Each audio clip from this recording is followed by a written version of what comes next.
तुमची एक महत्त्वाची बैठक आहे ती मुख्यमंत्र्यांबरोबर पार पडलेली आहे. कशा पद्धतीने काय नेमके पर्याय सुचवले जात आहेत? नाही, जे आंदोलक जे आहे त्यांची जी मागणी आता सरकारकडे आहे, गेले आम्ही 2-3 दिवस जे वेगवेगळे विधितज्ञ आहेत त्यांच्याशी चर्चा करतो आहे. आंदोलनाच्या दुसऱ्या दिवशी न्यायमूर्ती शिंदेसाहेब आणि आमचे अधिकारी जाऊन आले. त्यांचं एक निवेदन प्राप्त झालं आहे. राज्याचे ॲडव्होकेट जनरल यांच्याशी आता चर्चा सुरू झालेली आहे. आवश्यक ती जी माहिती उपलब्ध आम्ही करतो आहे. स्वतः माननीय मुख्यमंत्री आमच्या सकाळी झाल्या बैठकीत माननीय मुख्यमंत्री महोदय होते, माननीय दोन्ही उपमुख्यमंत्री महोदय उपस्थित होते आणि ॲडव्होकेट जनरल आणि आमचे न्यायमूर्ती शिंदेसाहेब उपस्थित होते.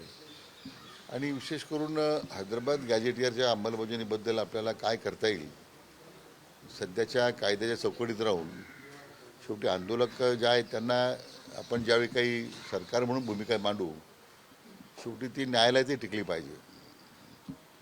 म्हणून त्या दृष्टीने सविस्तर चर्चा केल्यानंतर मात्र आज मुंबई उच्च न्यायालयामध्ये एक जनहित याचिका दाखल झाल्याच्यामुळे माननीय ॲडव्होकेट जनरलना त्या ठिकाणी जावं लागलं.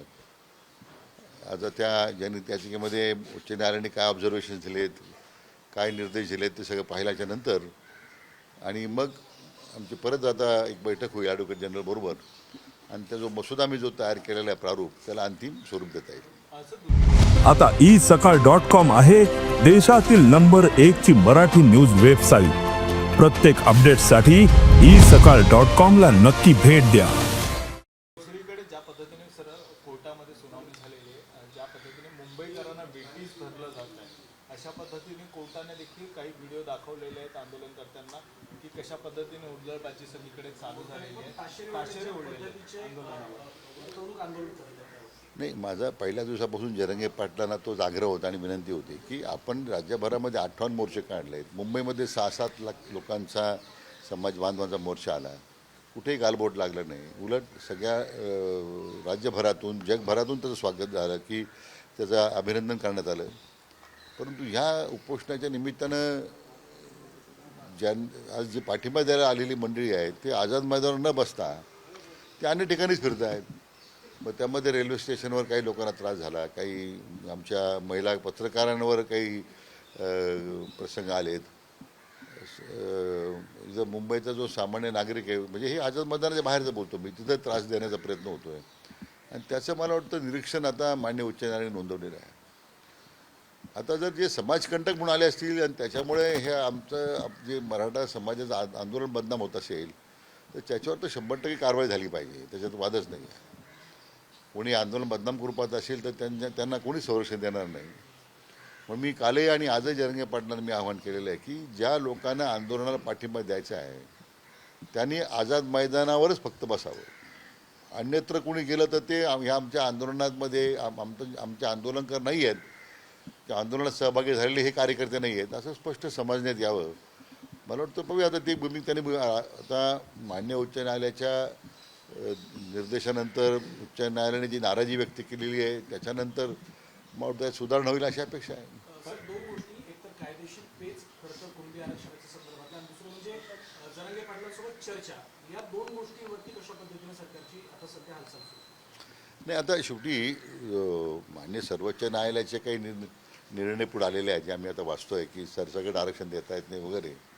परंतु जी मुख्य मागणी विशेष करून मराठवाड्यातील जनतेच्या करता जे हैदराबाद गॅजेटियरची अंमलबजावणी संदर्भात उल्लेख केला आहे त्याचा एक साधारण मसुदा तयार केलेला आहे. तो कायद्याच्या कसोटीला उतरला पाहिजे म्हणून ॲडव्होकेट जनरलनी त्याचा अंतिम तो पाहावा अशी अपेक्षा आहे. परंतु आज आम्ही त्यासाठीच बसणार होतो. सकाळी काही माननीय मुख्यमंत्र्यांसमोर चर्चा झाली, परंतु या जनहित याचिकेमुळे मला वाटतं त्या थोडा विलंब झाला.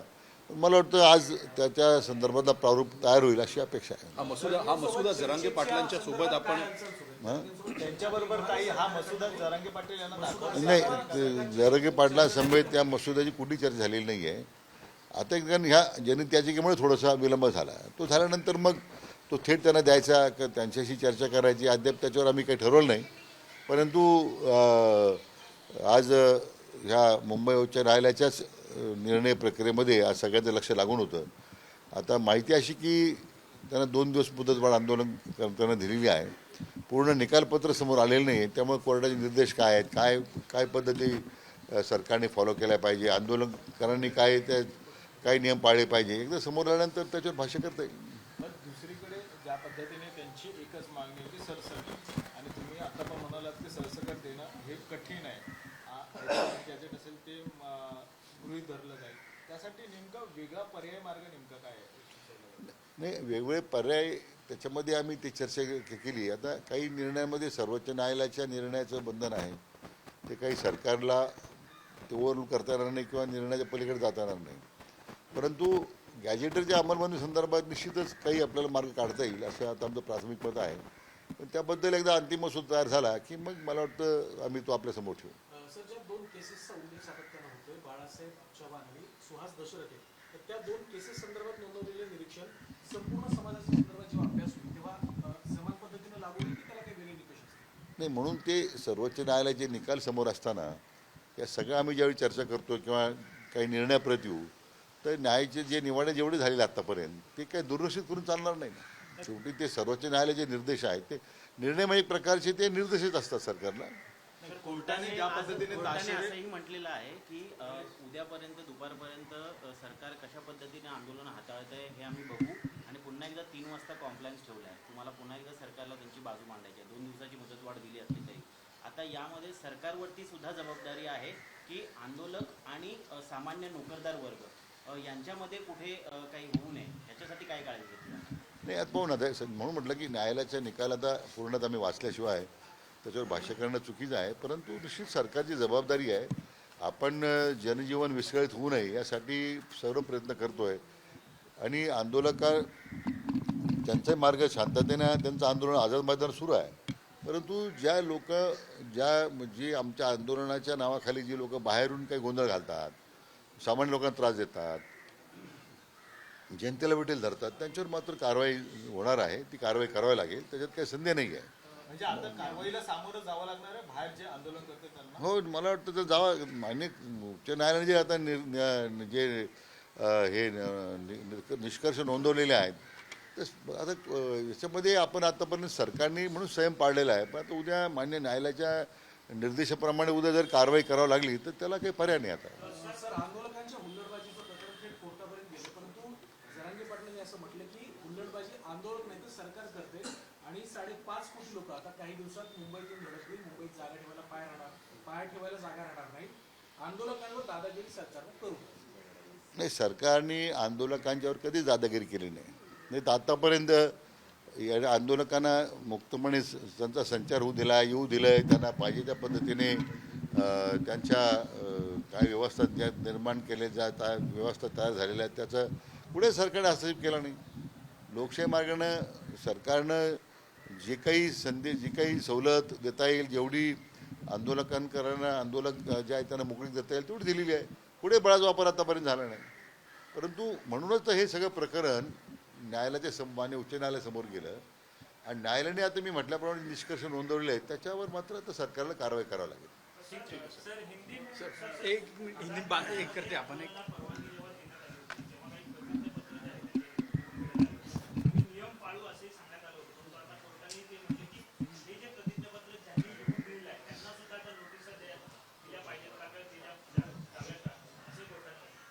म्हणून मला ते कल्पना, मी काही कोर्टात नव्हतो, परंतु माध्यमांमधून जे पाहिलं मी, एकदा संपूर्ण निकालपत्र समोर आल्यानंतरच आपण वाटतं त्याच्यावर भाष्य केलं उचित आहे. आज कोर्ट ने कहा है कि जो लोग बाहर जिस तरह से पेश आ रहे हैं वो बिल्कुल भी ठीक बात नहीं है, इस पर अब सरकार क्या कदम उठाएगी? नहीं, अभी आज सरकार जो मान्य उच्च न्यायालय ने जो निष्कर्ष उसमें जो फाइंडिंग्स दिए हैं, मैं समझता हूँ कि बहुत महत्वपूर्ण और गंभीर भी हैं. सरकार के ऊपर जो जिम्मेदारी माननीय उच्च न्यायालय ने जो सौंपी है कि उस मुताबिक आंदोलन के लिए जो नियमावली दी है, जो चलते जो आंदोलन के लिए परमिशन दी है, अगर उसका पालन नहीं हो रहा है तो सरकार ने उसके ऊपर कार्रवाई करने की आवश्यकता है. इससे जो न्यायालय ने कहा है तो मैं समझता हूँ अभी तक तो सरकार ने काफ़ी संयम रखा है। किसी भी तरह की पुलिस की या किसी तरह की कोई आंदोलन जो है आंदोलन का जो काम जो कर रहे हैं तो उसके ऊपर कोई पाबंदी डाली नहीं है। लेकिन अभी हाईकोर्ट ने अगर कहा होगा तो उसके ऊपर विचार करना पड़ेगा। आज हुड़दंग मचा रहे हैं कुछ आंदोलनकारी, उनको आप क्या कहेंगे? नहीं, मैं अगले 2 दिन से मैं जरंगे पाटिल जी को ये आपके माध्यम से मैं ये अपील कर रहा हूँ कि हमारा आंदोलन बदनाम न हो जाए। जो लोग आंदोलन के लिए आए वो खाली आज़ाद मैदान में ही बैठे उनके साथ परवानगी दिए, लगातार सरकार परमिशन दे रही है। वहाँ भी कॉरपोरेशन को पहले दिन थोड़े हो गई वह सुविधा, लेकिन 3 दिन से कॉरपोरेशन के माध्यम से पूरी सुविधा दी जा रही है। पानी के पीने का पानी दिया जाए, रात को लाइट की सुविधा है, सैनिटेशन की सुविधा है। तो अभी जहाँ बाहर जाने की आवश्यकता ही नहीं ना। अभी काफ़ी लोगों ने कुछ NGOs ने मैं समझता हूँ वहाँ खाना भी भेजा है। तो उसके कारण अगर कोई वेटी जा रहा है, घूमना जा रहा है, कोई दुकान में घुस रहा है, कोई इधर जा रहा है, तो बिल्कुल ये आंदोलन को बदनाम करने की साजिश कुछ लोगों ने की है। उसके ऊपर तो कार्रवाई करनी पड़ेगी। और उसके उपरांत मैं समझता हूँ कि आज कोर्ट ने भी उसके ऊपर जो अपनी नाराजगी व्यक्त की है तो सरकार को ये कार्रवाई करनी पड़ेगी। इसके अलावा जो आपकी बैठक हुई, उस बैठक में क्या चर्चा हुई और किस तरह से जो है इसका मसला हल किया जाएगा? नहीं, अभी जो उनकी जो मांगे हैं उसमें तो जो 2-3 मांगे हैं जो केसेस हैं उसको वापस लिया जाए, या जो आंदोलन जो वहाँ जो मृत्यु है, जो डेथ हुई आंदोलन के दरमियान, उनको कुछ जो कॉम्पेंसेशन देने की कुछ बाकी है, तो हम जो उसको तुरंत हम कार्रवाई कर रहे हैं। लेकिन जो प्रमुख मांग है हैदराबाद गैजेटर की अमलबजानी की, उसके ऊपर भी हमने एक मसूदा तैयार किया, एक ड्राफ्ट ये तैयार किया है। लेकिन आज एडवोकेट जनरल को ये हाईकोर्ट के प्यार के कारण समय नहीं था। अभी उसके ऊपर हम गौर करेंगे, अगर आवश्यकता हो तो उनको भी दिखाएंगे। सर दोबारा कितनी मांगे अगर हम कहें कि लगभग वो कह रहे हैं कि मांगे आपने मांग ली हैं और उसको लेके मसौदा आपका तैयार हो रहा है और वो मंजूर हो सकता है जल्दी आंदोलन? नहीं, उसके ऊपर भाष्य करना ठीक नहीं रहेगा, क्योंकि अभी वो तो प्री मैच्योर है सर। हम कर सकते हैं नहीं कर सकते अभी मालूम नहीं है। लेकिन जब क्योंकि क्या है कि कौन सी भी बात हो उसमें तो कायदे के दायरे में उससे बात करनी पड़ेगी। तो सरकार ऐसा कोई अध्यादेश निकाले और तुरंत उसको चैलेंज किया कोर्ट में, तो ये मैं कहता हूँ कि उसमें कोई मतलब नहीं रहेगा। तो ये पूरी एक प्रक्रिया है। लेकिन हम उसको काफ़ी गौर से उसको देख रहे हैं। हमारा मसौदा भी, हमारा जो ड्राफ्ट है वो भी काफ़ी हद तक तैयार हुआ है। सरकार दोबारा मनोज जारंगी पाटिल के डेलीगेशन से कांटेक्ट करने की कोशिश करेगी, जिस प्रकार से हाल 2 दिन पहले आप लोग कांटेक्ट करने की कोशिश किया उनसे? नहीं, उनका डेलीगेशन ही है नहीं ना। नहीं, आप लोग सरकार की डेलीगेशन तो उनको ये कहना है कि अभी हमको ये मेरी जो मांगे हैं, जो हमने जो पिटीशन है उसके ऊपर आप निर्णय दो। बातचीत क्यों कर रहे हैं हम? सर ये बार बार बात ये आती है कि सरकार की ओर से कोई जाए, वो कहते हैं क्या आप लोगों ने मांग की कि आपको कोई डेलीगेशन भेजें जिनके साथ बातचीत हो सके? आपने कुछ इस तरह की मांग की है उनसे? नहीं, हम अपेक्षा कर रहे हैं कि मैं कह रहा हूँ कि उनको 1-2 लोग जो इस मसूदे के ऊपर वो जिसने काम किया है, अगर वो सरकार के साथ समन्वय करेंगे तो क्या उसमें हमारी ड्राफ्ट प्रपोजल जो ड्राफ्ट हम बना रहे हैं उसको भी हमको काफ़ी सुविधा रहेगी। अभी देख रहे उनका भी रिस्पॉन्स है ही नहीं, लेकिन मैं समझता हूँ कि उसका उनके कोई लीगल एडवाइज़र की टीम हो तो आगे चले आएगी, तो सरकार को भी सुविधा मिलेगी। सर ये कहीं ना कहीं सरकार की विफलता नहीं है क्या? पिछले 4 दिन से आंदोलन हो रहा है, मुंबई के कामकाजी लोगों को दिक्कत हो रहा है, लॉ एंड ऑर्डर जैसी सिचुएशन उत्पन्न हो सकती है, जगह जगह पे जो है वो ट्रैफिक जैसी समस्या है, हुड़दंग मचाया जा रहा है, महिला पत्रकारों के साथ छेड़छाड़ होता है। तो ये विफलता नहीं है क्या सरकार की? सरकार की जिम्मेदारी नहीं है कि इसे कंट्रोल किया जाए या उस मैनर में लेके आया जाए जिस मैनर में आंदोलन होता है? नहीं, सरकार की तो विफलता तो मैं नहीं कहूँगा, क्योंकि जिस तरह के आंदोलन का जो स्वरूप पहले बताया था जरंगे पाटिल और उनके लोगों ने, इसलिए सरकार काफ़ी सबूरी से सरकार ने लिया है।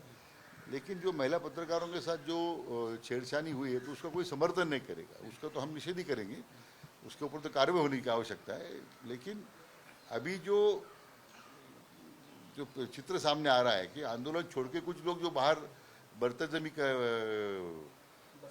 जो बर्ताव कर रहे हैं तो अभी उसका रिजेक्शन भी जो हाईकोर्ट ने किया है तो अभी कार्रवाई करनी पड़ेगी। पॉलिटिसाइजेशन आगे बढ़कर कार्रवाई कर सकती है ऐसे लोगों पे, खासकर जो लॉ एंड ऑर्डर बिगाड़ रहे हैं, ट्रैफिक रोक रहे हैं, कई लोगों को रोका जाता है। आजाद मैदान के बाहर जो लोग आंदोलन बना के जो घूम रहे हैं और लोगों को सुविधा दे रहे हैं, सुविधा निर्माण कर रहे हैं, उनके ऊपर तो कार्रवाई करनी पड़ेगी। एक छोटासा मराठी प्रश्न राहिला आहे की राज्याचे मुख्यमंत्री जे आहेत ते मराठा नाही म्हणून हे सगळं घडवलं जात आहे असं सत्तावरती एक तोटामध्ये नाही मला म्हणून म्हटलं कोर्टात काय झालं आर्ग्युमेंट, आता आपण इकडे आम्ही घरीच होतो पण माहिती घेतो मी त्यात काय त्यांचं भाष्य आहे काय नाही, परंतु मी मागे अनेक वेळा सांगितलं की देवेंद्रजी 14 ते 19 मध्ये मुख्यमंत्री असताना जे यापूर्वीच्या मराठा नेता म्हणून संबंधणाऱ्या लोकांना जे जमलं नाही ते देवेंद्रजींनी 16% आरक्षण देऊन ते करून दाखवलं. मला वाटतं हे आपण विसरता कामा नाही. देश विदेशातील प्रत्येक घडामोडींचे लाईव्ह अपडेट मिळवण्यासाठी आता साम टीव्हीच्या सर्व सोशल मीडिया प्लॅटफॉर्मला लाईक, फॉलो आणि सबस्क्राईब करा. तसंच सर्व नोटिफिकेशनसाठी बेल आयकॉन प्रेस करायला विसरू नका.